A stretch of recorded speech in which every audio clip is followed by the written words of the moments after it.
नमस्कार, आप देख रहे हैं जनता टीवी और मैं हूं आपके साथ अभिषेक। बुलेटिन की शुरुआत करते हैं। उत्तर प्रदेश के मुख्यमंत्री योगी आदित्यनाथ ने विपक्ष पर तंज कसा है। मुख्यमंत्री ने ट्वीट करते हुए लिखा कि कोविड काल में एक परिवार है जो कहीं नहीं निकला। मैं देख रहा हूं कि लखनऊ में एक परिवार है, वह कोरोना काल में नहीं निकला, लेकिन जब सीएए के विरोध में उपद्रवी सड़कों पर आगजनी करने आ रहे थे तो उनके समर्थन में पूरा खानदान निकल पड़ा था। तो योगी आदित्यनाथ ने विपक्ष पर हमला किया है। मुख्यमंत्री योगी आदित्यनाथ ने आज जिला गाजीपुर और जौनपुर का दौरा किया। गाजीपुर में सीएम योगी ने टाउन नेशनल इंटर कॉलेज में आयोजित जनसभा में कुल 198 करोड़ रुपए के योजनाओं का लोकार्पण और शिलान्यास किया। सीएम ने लगभग 470 विभिन्न योजनाओं का लोकार्पण और 555 से ज्यादा योजनाओं का विकास कार्यों का शिलान्यास किया। गाजीपुर में मुख्यमंत्री ने घोषणा की है कि गाजीपुर का मेडिकल कॉलेज यहां की महर्षि विश्वामित्र के नाम से ही होगा। साथ में सीएम योगी ने जौनपुर में भी 54 करोड़ से अधिक की परियोजनाओं का लोकार्पण और शिलान्यास किया। सीएम योगी ने अपने दौरे के दौरान पार्टी पदाधिकारियों के साथ बैठक भी की। साथ ही सीएम ने जनता को संबोधित करते हुए विपक्ष पर जमकर निशाना साधा।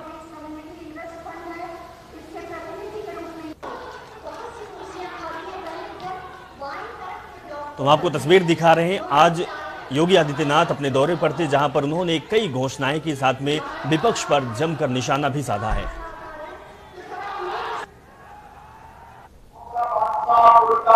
हर मतदाता भी अपने आप को बादशाह कहने का अधिकारी बनता।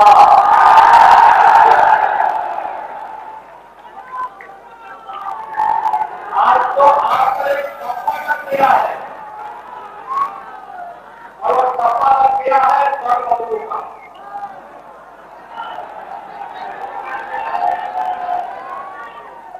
और व्यक्ति अपने विचारधारा के अनुरूप राजनीति कर सकता,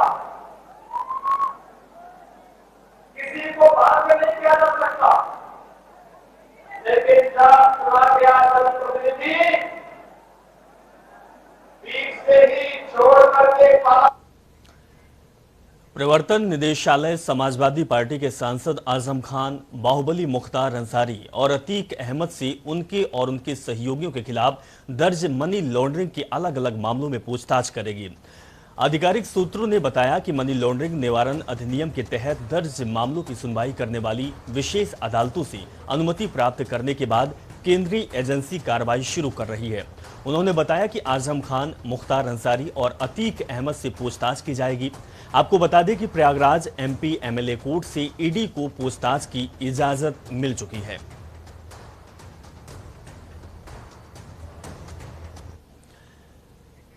वहीं इस कड़ी में उत्तर प्रदेश की सीतापुर जेल में बंद रामपुर के जौहर यूनिवर्सिटी के संस्थापक और रामपुर से ही समाजवादी पार्टी के सांसद आजम खान की मुश्किलों का पहाड़ बड़ा होता जा रहा है। रामपुर में सरकारी जमीनों पर कब्जा करने के साथ ही अन्य करीबी 5 दर्जन से ज्यादा झेल रहे आजम खान अब मनी लॉन्ड्रिंग केस के मामले में भी शिकंजा कसा जा रहा है। मनी लॉन्ड्रिंग के केस में अब ईडी की टीम सीतापुर जेल में जाकर आजम खान से पूछताछ कर रही है।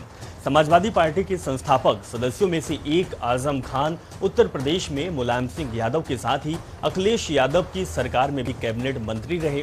उनकी पत्नी पूर्व राज्यसभा सदस्य डॉक्टर तंजीम फातिमा अब रामपुर से विधायक हैं।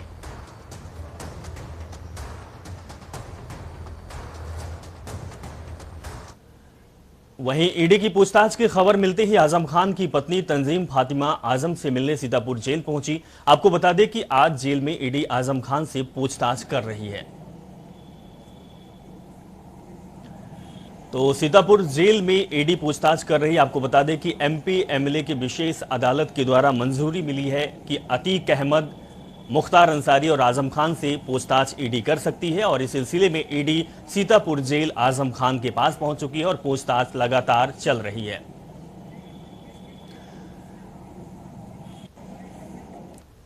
तौकीर किदवई हमारे साथ हमारे संवाददाता और राहुल अरोड़ा जुड़ चुके हैं। आपको बता दें कि लगातार जो ईडी की कार्रवाई चल रही है, पूछताछ चल रही है। सबसे पहले अपने संवाददाता तौकीर के पास चलते हैं। तौकीर, आज ईडी सीतापुर जेल पहुंच चुकी है, पूछताछ चल रही है, क्या कुछ जानकारी सामने आ रही है? देखिए, आपको बता देंगे करीब 3 बजे के आसपास ईडी की टीम सीतापुर जेल पहुंची थी और वहां पर अभी लगातार वो पूछताछ कर रही है। अभी टीम अंदर ही है और बताया जा रहा है कि करीब 1 से 1.5 घंटा बीत जाने के बाद भी टीम अंदर लगातार आजम खान से जौहर यूनिवर्सिटी से जुड़े दस्तावेजों के बारे में जानकारी मांग रही है, उनसे पूछताछ कर रही है कि आखिर ये फंड कैसे जुटाया गया था और जो उनके मनी लॉन्ड्रिंग पे जो आरोप लगे हैं उसके बारे में उनको आखिर अपने बारे में क्या सफाई देनी है। तो इसको लेकर अभी उनकी पूछताछ चल रही है। इसके अलावा अतीक अहमद और मुख्तार अंसारी का भी नाम शामिल है कि उनके पास जो संपत्ति अर्जित हुई है उस संपत्ति को उन्होंने किस तरह से अर्जित किया, कितने लोग उनके साथ शामिल थे और जो लेन देन के दस्तावेज ईडी के हाथ लगे हैं उसको लेकर भी उनसे पूछताछ करेगी।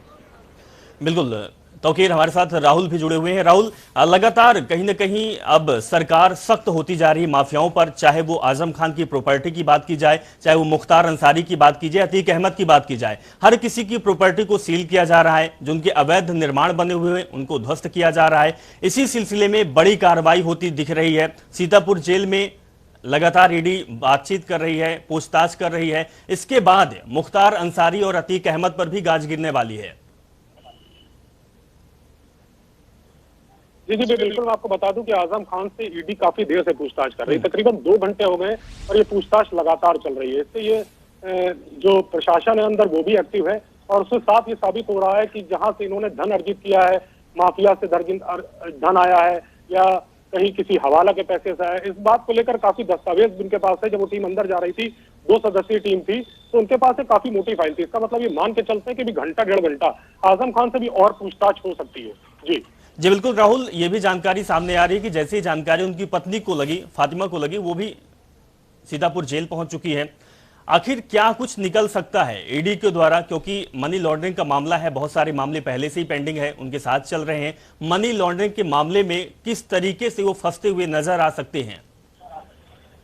जी, फातिमा आई थी यहाँ पर उनसे मिलने के लिए, लेकिन उनके साथ ही ईडी भी वहां पहुंची थी। ऐसा लगता था कि जैसे फातिमा को पहले से इस बात की जानकारी है कि ईडी आज उनसे पूछताछ कर सकती है। सेम टारगेट था दोनों का आने का। ईडी भी मौके पर पहुंची थी और वो भी मौके पर आई थी। जैसे ही ईडी की टीम अंदर गई है, फातिमा को बाहर कर दिया गया है और जब उनसे ये सवाल किया गया फातिमा से कि अंदर उनका स्वास्थ्य कैसा है, उनसे बातचीत कैसे की गई है, क्या ईडी उनसे आपके सामने पूछताछ कर रही थी, तो वो किसी भी तरीके से कोई भी बात बोलने के लिए तैयार नहीं थी। उन्होंने ये जरूर कहा था कि मेरे सामने ईडी ने पूछताछ शुरू कर दी है और मुझे निकाल दिया गया है वहां से। इतना सा सवाल करने के बाद वो गाड़ी में बैठ के रामपुर के लिए वापस हो गई। जी चलिए, बिल्कुल तौकीर, आपसे जानना चाहेंगे कि आजम खान के साथ मुख्तार अंसारी और अतीक अहमद से भी ईडी पूछताछ करेगी, इसकी क्या जानकारी मिल रही है? कब तक में पूछताछ हो पाएगी? क्योंकि अगर बात की जाए, मुख्तार अंसारी वादा जेल में बंद है और सूरत जेल में बंद है अतीक अहमद। क्या इन तक ईडी पहुंच पाएगी आज, या फिर कब होगी इनसे पूछताछ?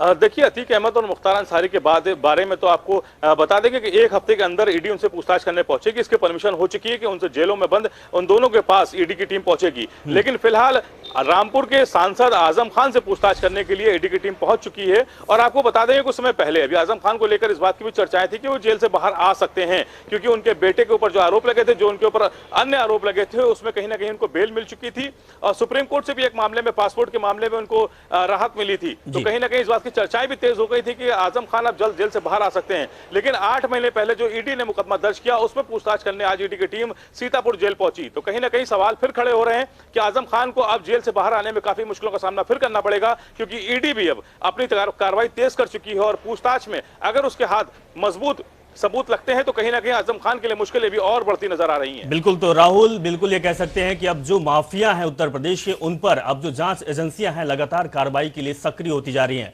राहुल और तौकीर, हमारे साथ जुड़ने के लिए बहुत बहुत शुक्रिया आपका, तमाम जानकारी आपने साझा की है। तो बता दें कि बड़ी कार्रवाई चल रही है सीतापुर जेल में। अगली खबर का रुख करते हैं। डिप्टी सीएम दिनेश शर्मा ने आज बहराइच जिले की कई सौगातें दी है। बहराइच में दिनेश शर्मा ने प्रधानाचार्य कार्यालय कक्ष और पुस्तकालय का उद्घाटन किया। साथ ही प्रयागपुर में सीसी और इंटरलॉकिंग कार्यों का भी शिलान्यास किया। बता दें कि डिप्टी सीएम ने कौशलेंद्र विक्रम सिंह इंटर कॉलेज में हीरक जयंती पर एक जनसभा को संबोधित किया। इसके बाद जनप्रतिनिधियों और पार्टी पदाधिकारियों के साथ बैठक भी की। दिनेश शर्मा प्रयागपुर में पार्टी की ओर से आयोजित प्रबुद्ध सम्मेलन में भी हिस्सा लिया। सारा एक पूंजी निवेश वाला प्रदेश बन गया, एक ऐसा प्रदेश बन गया है जिसमें कोरोना के संक्रमण काल में भी जब पूरा विश्व थर थर करके कांप रहा था, उत्तर प्रदेश में 56,000 करोड़ रुपए का इन्वेस्टमेंट आया और इस 56,000 करोड़ के इन्वेस्टमेंट में आज 4.5 लाख लोगों को नौकरियां मिली है। आज तक भारत के इतिहास में किसी प्रदेश ने 4 सालों में इतनी नौकरियां गवर्नमेंट में नहीं दी। 1,37,000 तो पुलिस वालों की भर्ती हो गई, 1.5 लाख से ऊपर टीचर्स की, शिक्षकों की भर्ती हो गई और एक भी भर्ती में कहीं 1 रुपए का भ्रष्टाचार देखने में नहीं आया।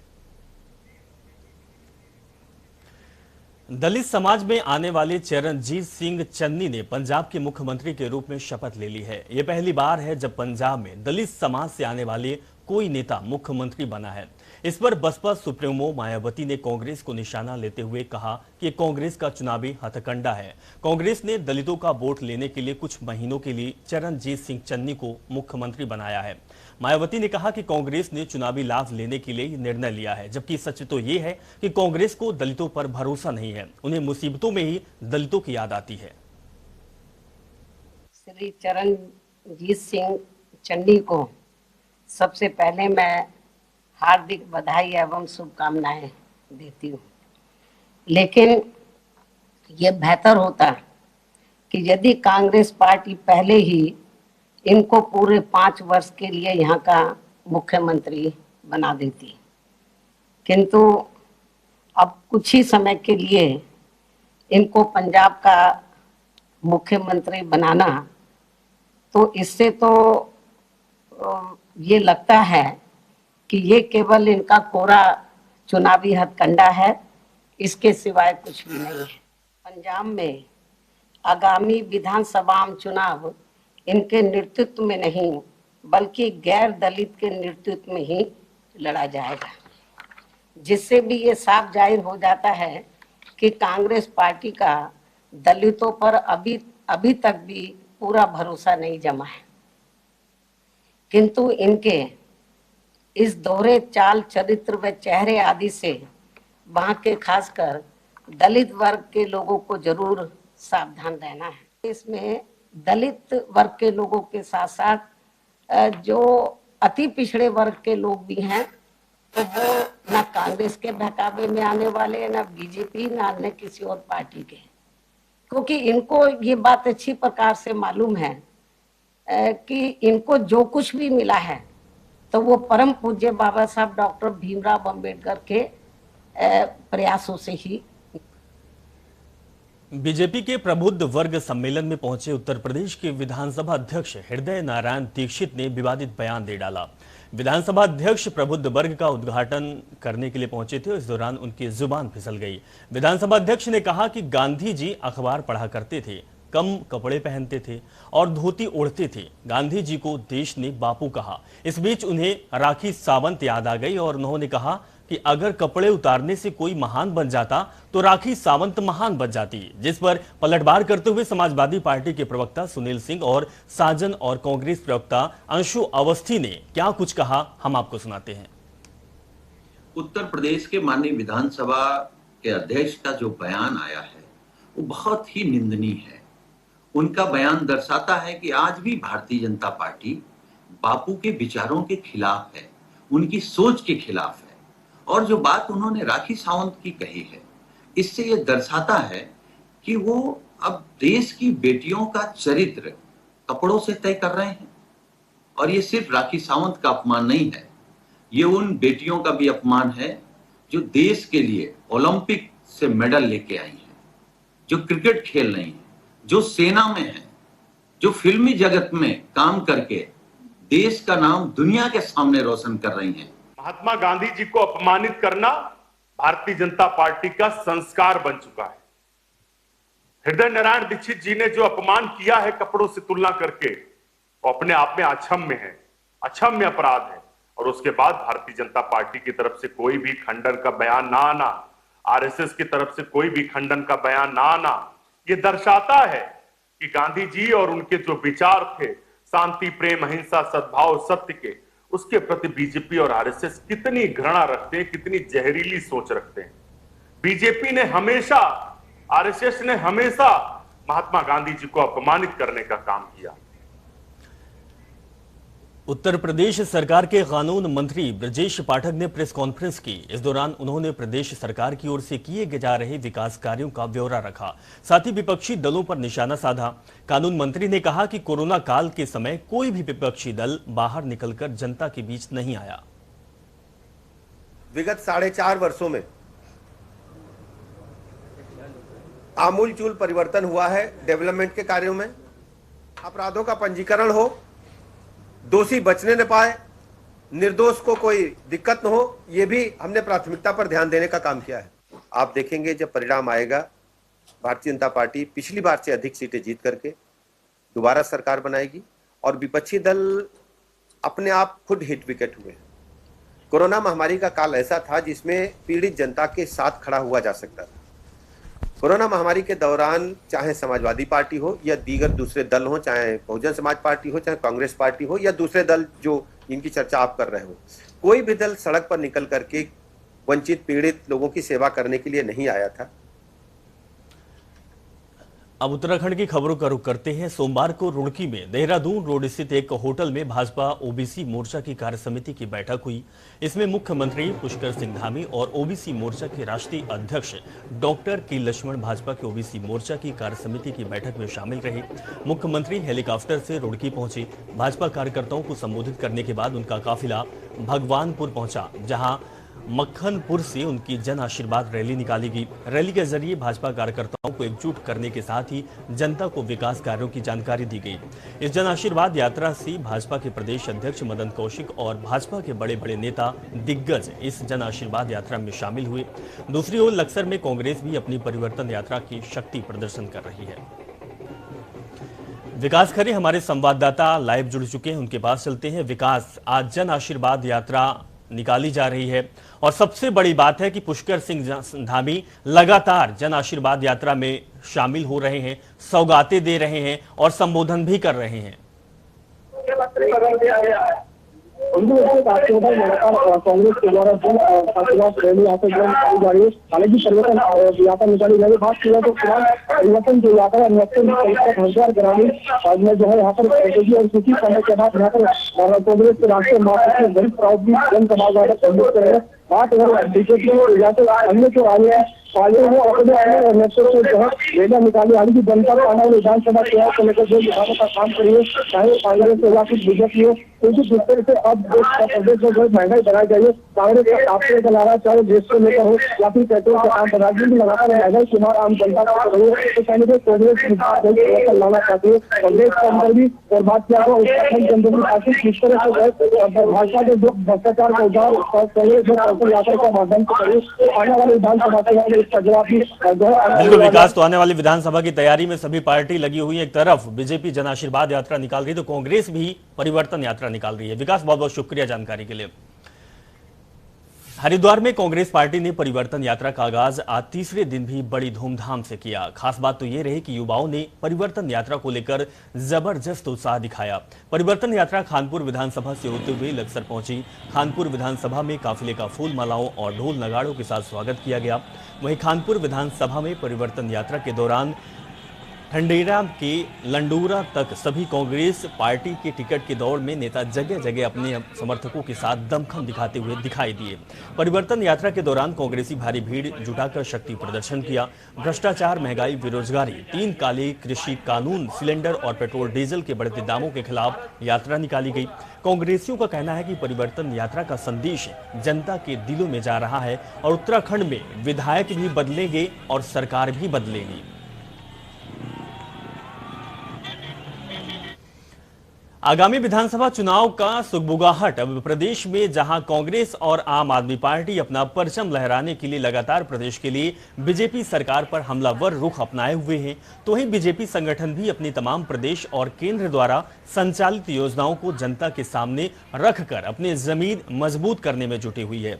इसी क्रम में आज काशीपुर के SRS मॉल में भारतीय जनता पार्टी महिला मोर्चा की प्रदेश अध्यक्ष रितु खंडूरी ने मीडिया से मुखातिब होते हुए प्रदेश सरकार की उपलब्धियों को गिनाया।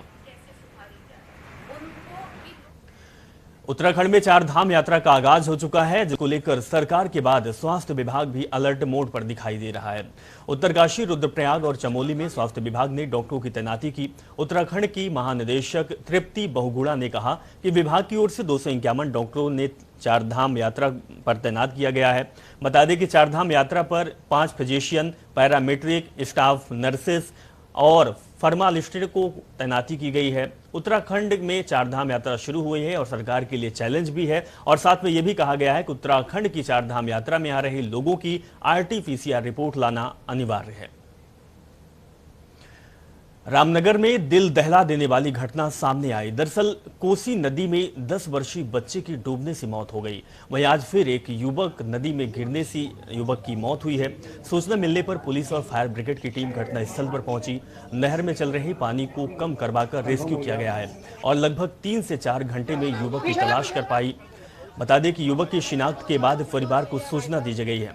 तो बड़ी खबर यह है, रामनगर में बड़ी घटना हुई है, एक युवक की जान जा चुकी है। प्रदेश के कई जिलों में शिक्षकों का प्रदर्शन लगातार जारी है। बड़ी संख्या में शिक्षक समुदाय अलग अलग संगठनों के तले अपनी नियुक्ति की मांग कर रहे हैं।